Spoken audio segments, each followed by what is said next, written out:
सिद्धेभ्यः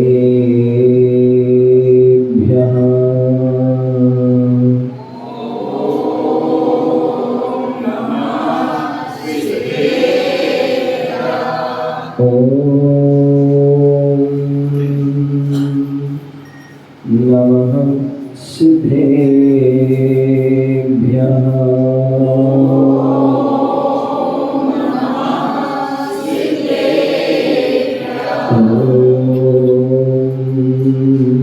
नमः सिद्धेभ्यः।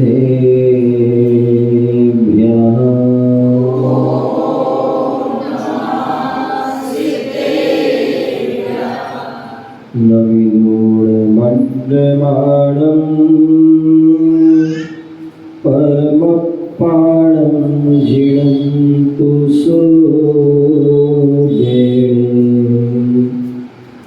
गोच्छामि नयनसारं सायार्याणदं मीडम्। नमो अरिहन्ताणं नमो सिद्धाणं नमो आयर्याणं नमो अज्जायाणं नमो योनि शौशाहुणम्।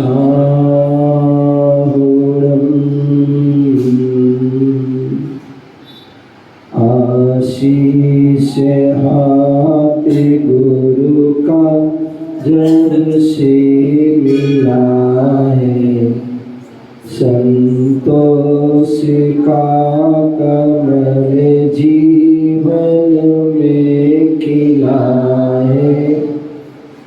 निर्दाम ही मिल रही मुझको सुवस्तु, मैं बार बार करता गुरु को नमोस्तु। मैं बार बार करता गुरु को नमोस्तु। मैं बार बार करता गुरु को नमोस्तु।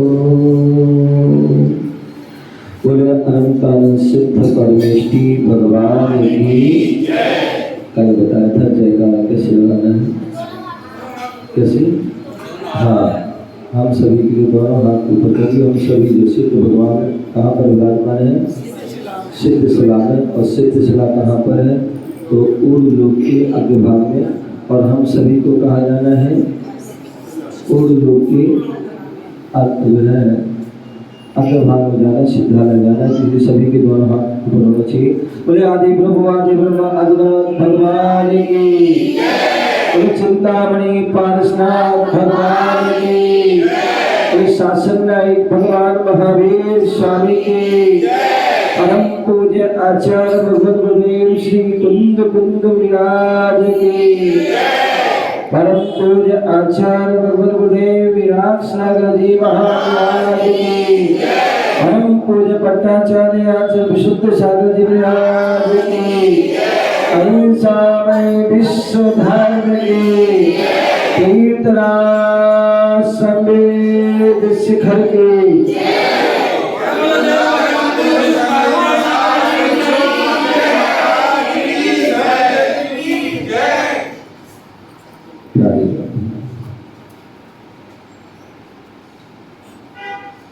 आज हम सभी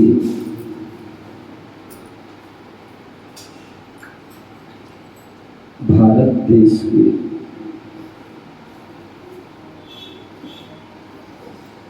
उत्तर प्रदेश प्रांत में नोएडा ग्रेटर गौर सिटी श्री महावीर विद्यालय में बैठे हुए भगवान महावीर स्वामी का समोसन लगा हुआ है। भगवान महावीर की जो वाणी खिली वो ही वाणी जिनवाणी के रूप में प्राप्त है। उसी जिनवाणी का हम रसपान कर रहे हैं। आज का वह पावन दिवस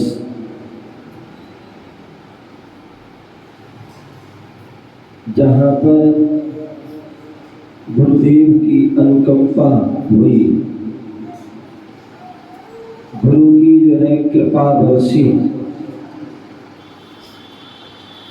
और गुरु का बढ़त हस्त का जो है आशीर्वाद मिला। अब वो आशीर्वाद भी ऐसा आशीर्वाद जो जन जन का कल्याण करने वाला है। आज के दिन वह पावन घड़ी, वह पावन क्षण था जब पूज्य गुरुदेव ने सकल संयम को प्रदान किया था, निर्गंथ मुद्रा को प्रदान किया था, दिगंबरत्व को जो है भेष को प्रदान किया था। जो जिन लिंग है, जो जिनेंद्र भगवान का जो है लिंग है, भेष है, जिस लिंग से हमें जो है साक्षात मोक्ष की प्राप्ति होती है, वह भेष, वह स्वरूप जो है आज के दिन वह प्रदान किया था। वह 8 जून 2003 धर्म नगरी ललितपुर, इसे बुंदेलखंड की पावन धरा कहते हैं, जहाँ पर अनेक अनेक संतों का जहाँ विचरण होता है, जहाँ पर जो है अनेक अनेक त्यागी वृत्तियों का जो है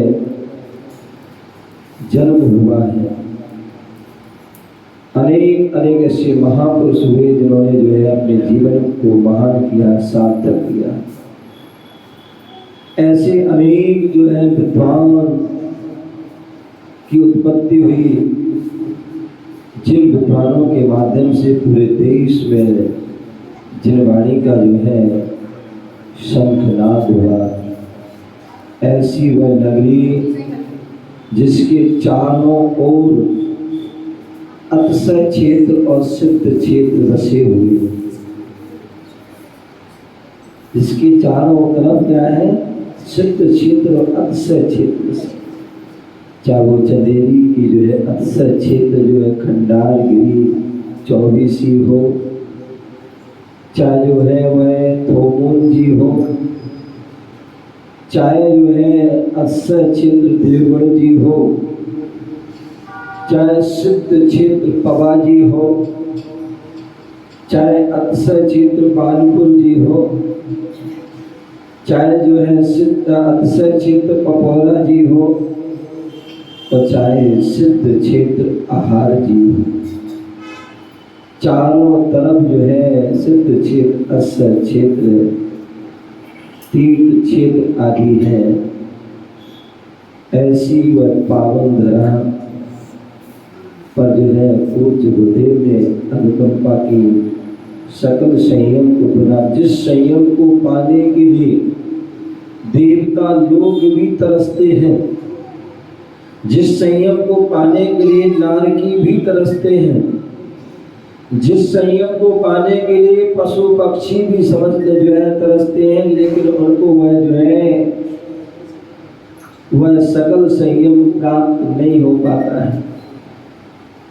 केवल एक ऐसी मनुष्य पर्याय ही है, मनुष्य आयु है, मनुष्य गति है, जिस गति में हम सकल संयम को हम प्राप्त कर सकते हैं। और वो सकल संयम भी वो हर मनुष्य के लिए नहीं होता है, हर मनुष्य के लिए होता है। तो हमारे यहाँ चतुर्वर्ण 4 वर्ण कहे गए हैं। हम 4 वर्णों में जो है केवल 3 वर्ण के जो है मनुष्य ही सकल संयम को धारण कर सकते हैं। या तो क्षत्रिय वर्ण के जीव जो है अथवा वैश्य जो है वर्ण के अथवा जो है ब्राह्मण वर्ण के जो है जीव ही संयम को धारण कर सकते हैं। शूद्र जो है व्यक्ति वह जो है सकल संयम आदि को धारण नहीं कर सकते हैं।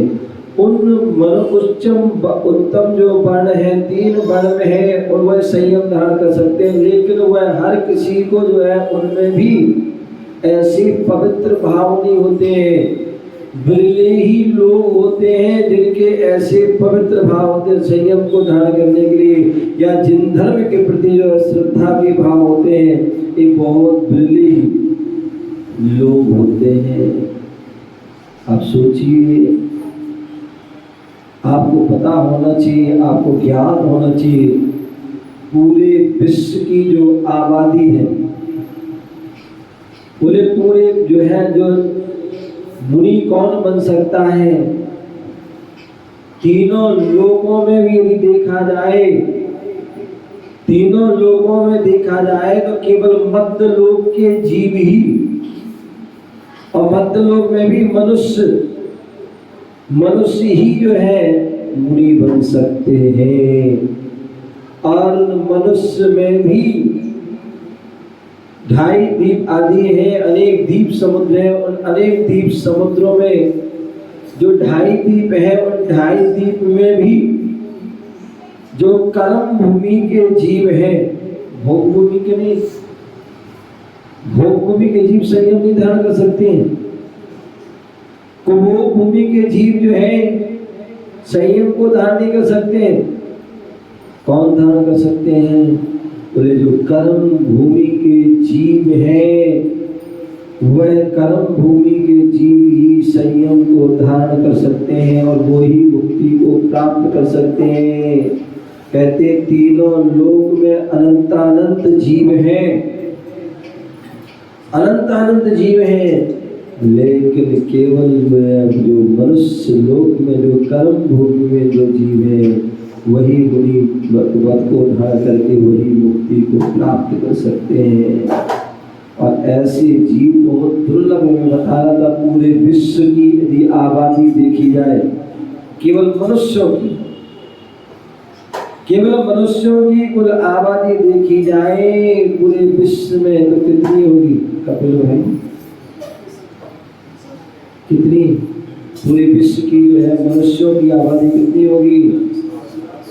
लगभग 6 अरब। कितने? लगभग 6 साढ़े 6 आदि के लगभग। अब उन जो है जो 6 अरब की आबादी में, 6 अरब की आबादी में, जिसमें जो है जैन लोग कितने हैं? वर्तमान में जैन लोग कितने? बहुत थोड़े। और जो है तो वो अपने नाम के आगे जैन लिखते नहीं है। क्या उस 6 अरब की आबादी में हम जैन कितने से हैं? थोड़े से हैं। और वो भी हम जो है जैन लिखते नहीं हैं। और यदि हम लिखते नहीं हैं तो जैन रूप हमारा आचरण नहीं है। जैसे मैंने कल बताया था, नवीन भाई आ गए? खड़े हो जाओ।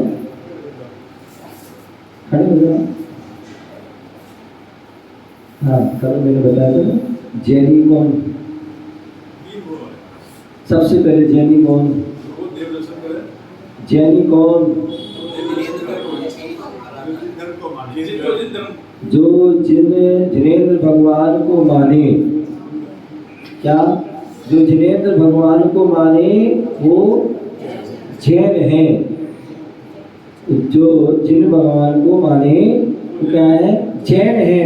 और उसमें ही फिर जो देव दर्शन करता हो, जो रात्रि भोजन का त्याग है और जो पानी छान के पीता है, वो जो है वो सच्चा जैनी है।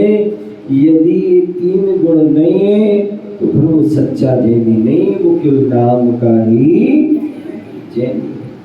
तो इस प्रकार से हमने जो है सच्चे जैनी की परिभाषा को जाना था। उसके साथ साथ हमने जो है ये भी जाना था कि जो गृहस्थ कौन है, गृहस्थ कौन है। क्योंकि जब तक हम जैनी नहीं होंगे, जब तक हमारे अंदर जैन धर्म के लक्षण, जैनी के लक्षण नहीं है, जब तक हमारे अंदर गृहस्थ के धर्म के लक्षण नहीं है, जब तक हमारे अंदर सच्चे श्रावक के लक्षण नहीं है, गुण नहीं है, तो आगे मुनि बनने की तो बात बहुत दूर है। मुनि बनने की बात तो बहुत दूर है। इसलिए सबसे पहले जैनी बनिए, जिनेंद्र भगवान को मानिए, जिनेंद्र भगवान को जानिए, उनको पहचानिए। और उसके बाद जो जिनेंद्र भगवान ने जो आज्ञा कहा है, जो आज्ञा दी है कि ये 3 कर्म करना जरूरी है, देव दर्शन प्रतिदिन, पानी छान के और रात्रि को, तभी आप सच्चे जैनी हैं। और इसके अलावा बोला था जो षट कर्म करता है वो सच्चा गृहस्थ है। जो षट कर्म करता है वो ही सच्चा गृहस्थ है, जो षट कर्म नहीं करता है वो सच्चा गृहस्थ नहीं है। देवी पूजा, गुरुपास्ति, स्वाध्याय, संयम, तपा, दानम चेति गृहस्थानाम सत्कर्माणि। जो षट कर्म करता है, भगवान की पूजा कर रहा है, गुरु उपासना कर रहा है, स्वाध्याय कर रहा है, संयम का पालन कर रहा है, तप कर रहा है और दान दे रहा है, वही सच्चा गृहस्थ है। अर्थात मैंने दूसरी भी गृहस्थ की परिभाषा बताई थी, जो अस्त व्यस्त तनावग्रस्त है वही वास्तविकता में ग्रस्त है। तो ऐसे हमें ग्रस्त नहीं बनना है, वास्तविक सच्चा ग्रस्त बनना है। जो षट कर्म करता है, षड आवश्यक जो अवश्य करने योग्य कार्य है उसको करता है, तभी वह सच्चा ग्रस्त है। तो श्रावक कौन? भगवान महावीर स्वामी से जब प्रश्न किया गया कि हमारा जो मोक्ष मार्ग है वह कितने प्रकार का है, मोक्ष मार्ग पर कौन चल सकता है, तो बोले जो है आचार्य भगवान ने जो है भगवान महावीर स्वामी की बाड़ी गिरी और उन्होंने कहा, क्या कहा? आज जुड़िए, सम्यक दर्शन ज्ञान चारित्राणि मोक्ष मार्ग। और अनेक सूत्र दिया, बोले सम्यक दर्शन, सम्यक ज्ञान, सम्यक चारित्र, तीनों की एकता ही मोक्ष मार्ग है। सम्यक दर्शन, सम्यक ज्ञान, सम्यक चारित्र, तीनों की एकता ही मोक्ष मार्ग है। यदि 3 की एकता नहीं है तो वह मोक्ष मार्ग आपको प्राप्त होने वाला नहीं है। अब कितना भी पूजा कर ले, कितना भी पाठ कर ले, कितना भी जाप कर ले, कितना भी कुछ कर ले, लेकिन 3 नहीं है तो आपको कुछ भी प्राप्त होने वाला नहीं। आपकी सारी क्रियाएं व्यर्थ हैं। कल किसी एक छोटी सी गुड़िया ने अपने दादाजी से प्रश्न किया, क्या? अपनी एक छोटी सी गुड़िया ने अपने दादाजी से प्रश्न किया। वो देखती है कि दादाजी जो है बैठ जाते हैं चिटाई आदि पर, एक किताब खोल लेते तो पढ़ते रहते हैं। 1 दिन, 2 दिन, 3 दिन, कई दिन देखा कि क्या पढ़ रहे हैं, क्या पढ़ रहे हैं। तो उसने, अब उसके मन में जिज्ञासा हो गई, जब डेली दिन देख रही है तो मन में एक जिज्ञासा हो गई। बोले उसने पूछ लिया, बोले दादाजी ये आप क्या पढ़ रहे हैं? बोले आप ये क्या पढ़ रहे हैं? जो आप पढ़ रहे हैं उसमें क्या है? अब दादाजी संभवतः पढ़ तो रहे थे, लेकिन उसे उनका बोध नहीं था हम क्या पढ़ रहे हैं। बोध नहीं था उनको हम क्या पढ़ रहे हैं। वो उस बच्ची के प्रश्न का जवाब नहीं दे पाए। बच्ची के जब प्रश्न का जवाब नहीं दे पाए, बोले जब तो उस लड़की ने, गुड़िया ने बोला, जब आपको इसका अर्थ ही नहीं पता तो पढ़ने का फायदा क्या? क्योंकि आजकल बच्चे तो बच्चे हैं, तुरंत वो जवाब देते हैं। यदि आप उनको यदि सही से बताओगे तो ठीक है, नहीं बताओगे तो तुरंत वो जवाब दे दें। तो सिर्फ गुड़िया ने कह दिया कि बेटे दादाजी अब आपको पता ही नहीं हम क्या पढ़ रहे हैं, क्यों पढ़ रहे हैं, किस लिए पढ़ रहे हैं, तो फिर आपका पढ़ना फिर बेकार है, फिर क्यों पढ़ रहे हैं। अब आपके मन में जिज्ञासा हो सकती है कि वो क्या पढ़ रहे हैं, है कि नहीं, है कि नहीं, हो तो पता बोलो, नहीं हो तो भी बोलो, है ना, है नहीं भी होगी तो भी कोई बात नहीं। तो जो है दादाजी से उसने प्रश्न किया था कि दादाजी आप क्या पढ़ रहे हैं, इसमें क्या है, लेकिन दादाजी उसको जवाब नहीं दे पाए। दादी से भी पूछा होगा तो वो ये जवाब नहीं दे पाए। अंत में उन्होंने हमसे ही पूछ दिया, मुझसे ही पूछा, तो मैंने कहा ठीक है आपको तो बताना ही पड़ेगा। तो वह जो दादाजी थे जो है वह आराधना पुस्तक पढ़ रहे थे। क्या पढ़ रहे थे? आराधना पुस्तक। आराधना, हम मंदिर में क्यों आते हैं? मंदिर में क्यों आते हैं? भगवान के हम दर्शन करते, क्यों करते, क्या कर रहे हो? ये सब क्या है? ये भगवान की आराधना है। क्या है? भगवान हमारे आराध्य हैं, इसलिए उनकी आराधना कर रहे हैं। क्या? भगवान हमारे आराध्य हैं, इसलिए हम उनकी आराधना कर रहे हैं। और आराधना किसी कर रहे हैं कि जिससे कि हम भी उन जैसी श्रेणी में आ जाएं, उन जैसी श्रेणी में आ जाए। वो परमात्मा बन गए, परम आत्मा बन गए, उनकी आत्मा श्रेष्ठ उत्कृष्ट हो गई है, भगवान बन गए, सिद्धालय में विराजमान हो गए। हम उनकी जो है आराधना करके हम भी भगवान बन जाए, हम भी आराध्य बन जाए, हम भी सिद्धालय में पहुंच जाए। क्योंकि जैन धर्म एक ऐसा जैन धर्म है जिसमें व्यक्ति विशेष को नमस्कार नहीं किया।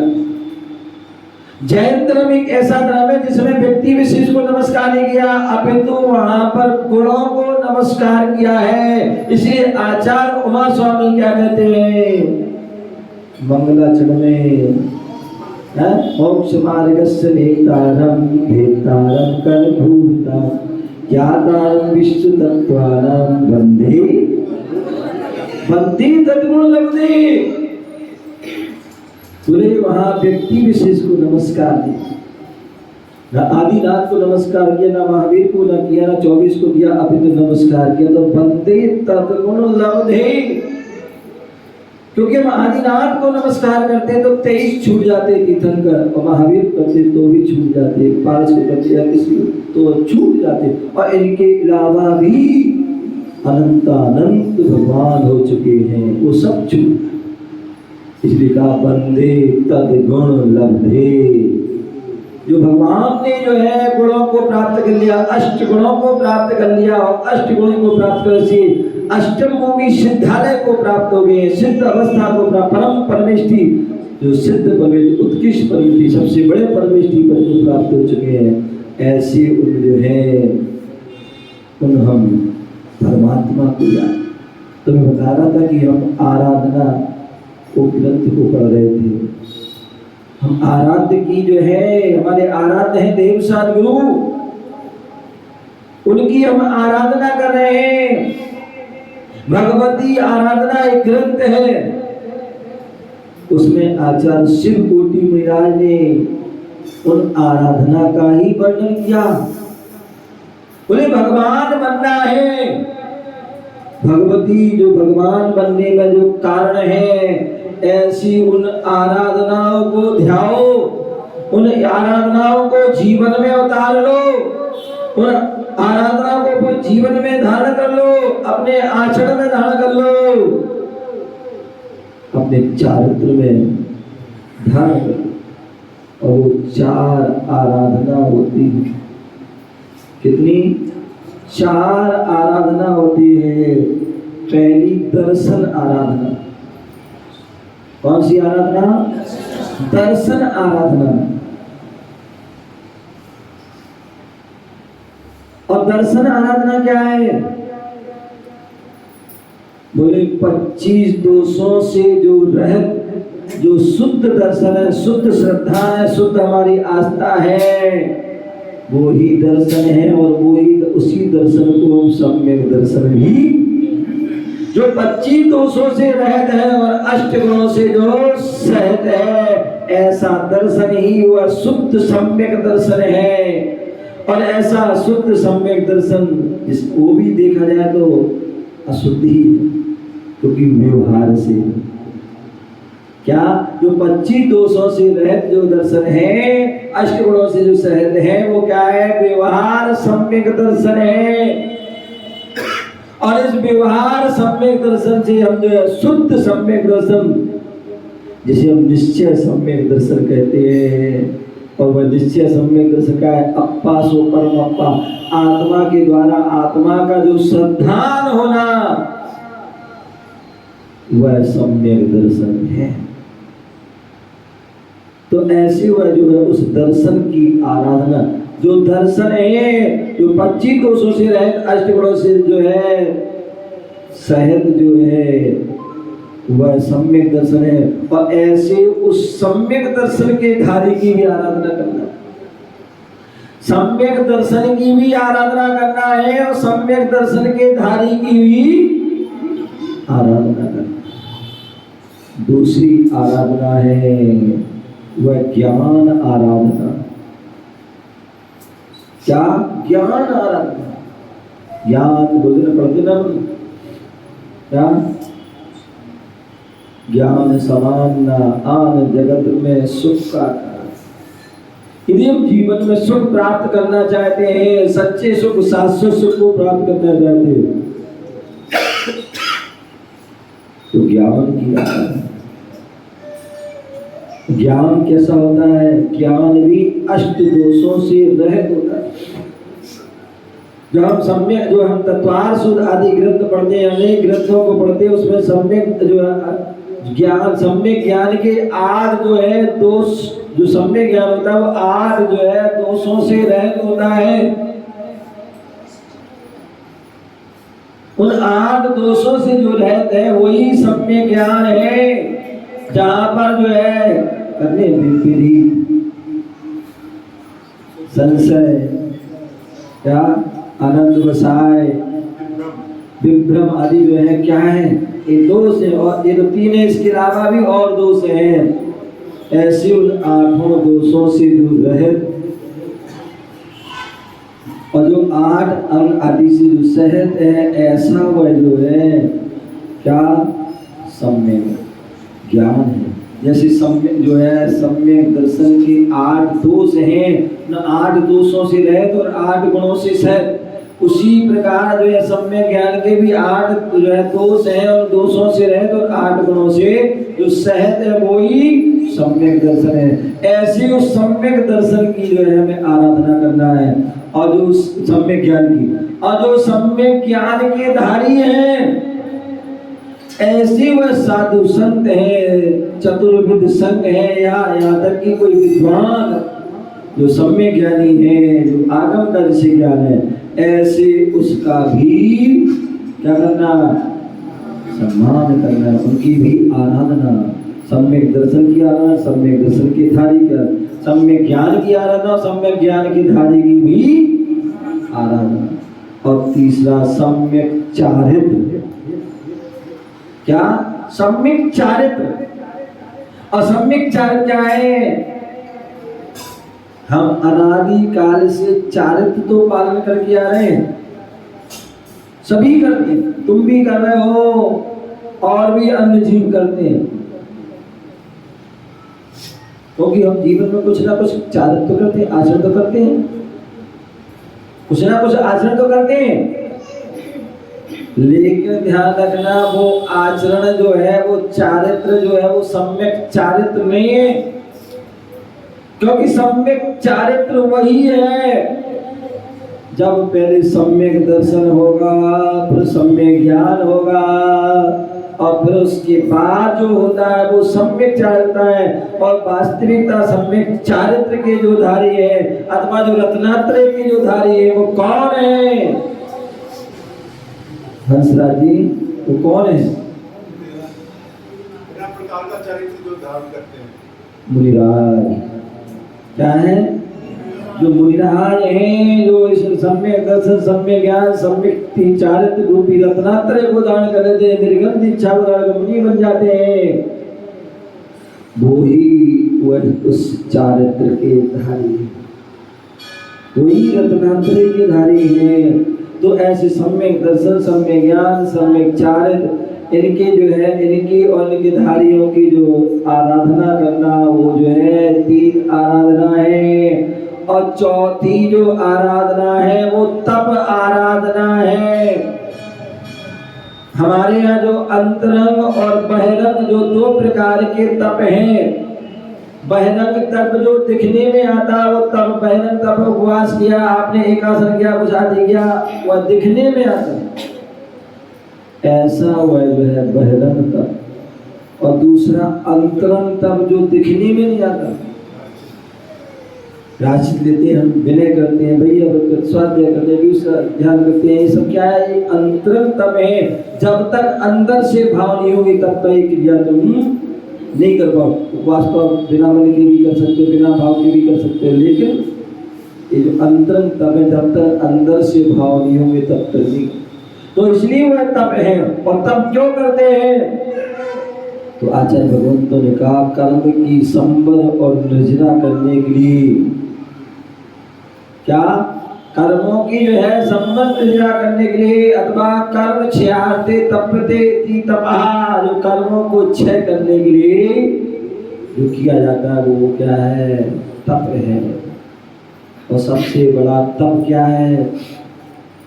बोले आप उपवास आदि कर पाओ या ना कर पाओ, नीरस कर पाओ या ना कर पाओ, रस त्याग कर पाओ या ना कर पाओ, और व्रत पर संज्ञान कर पाओ या ना कर पाओ, बोले सबसे बड़ा तप है तो क्या है? इच्छा निरोधा तपा। क्या? इच्छा निरोधा तपा, इच्छाओं का निरोध कर देना, इच्छाओं को रोक देना, इच्छाओं को जो है बस में कर देना, वही सबसे बड़ा तप है, सबसे बड़ा। तो ऐसे वह तप आराधना, बहिरंग तप और अंतरंग तप, और इनके भी जो है 6 जो है भेद हैं। ऐसे वह जो तप, उन तप की भी आराधना करना जो तप के धारी हैं। और तप के धारी कौन है? ध्यान रखना, आप लोग कितने भी उपवास कर लेना, कितने भी उपवास कर लेना, फिर भी तुम तपस्वी नहीं हो, फिर भी तपस्वी नहीं हो।